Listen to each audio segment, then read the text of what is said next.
ভাই দুনিয়াতে যেরকম যুদ্ধ শুরু হয়েছে এটা দেখে ভাই আমি টেনশনে পড়ে গেছি যে ওয়ার্ল্ড ওয়ার 3 যদি সত্যি সত্যি একবার শুরু হয়ে যায় তাহলে বাংলাদেশ নিজেরা বাঁচাইবো কেমনে, বাংলাদেশের ডিফেন্সের অবস্থা কি। বাট পরে আমি রিয়েলাইজ করলাম যে আমাদের তো চিন্তার কোনো কারণই নাই। হ্যাঁ, কারণ আমাদের কাছে দুনিয়ার সবচেয়ে বেস্ট ডিফেন্স রয়েছে। কি বিশ্বাস হইতেছে না? আমারও হইতেছে না। বাট চলো তোমাদেরকে আমাদের ডিফেন্সের সাথে পরিচয় করায় আনি।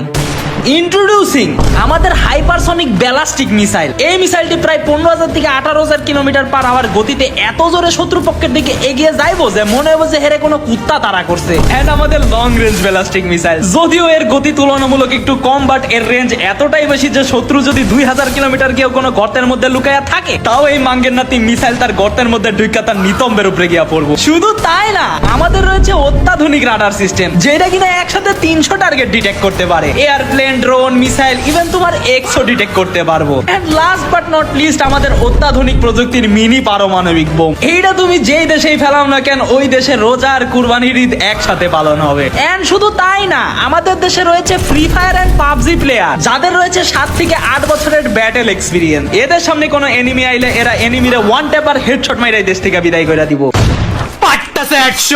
So we are completely safe. আমাদের চিন্তার কোনো কারণই নাই। নাকে সরিষার তেল দিয়া ঘুমাও। তোমরাও যদি এই বিষয়ে আমার সাথে এগ্রি করো তাইলে রে ভাই আমারে কমেন্টে জানাও। আর এরকম মাইন্ড ব্লোয়িং ইনফরমেটিভ ভিডিওর জন্য অবশ্যই ফলো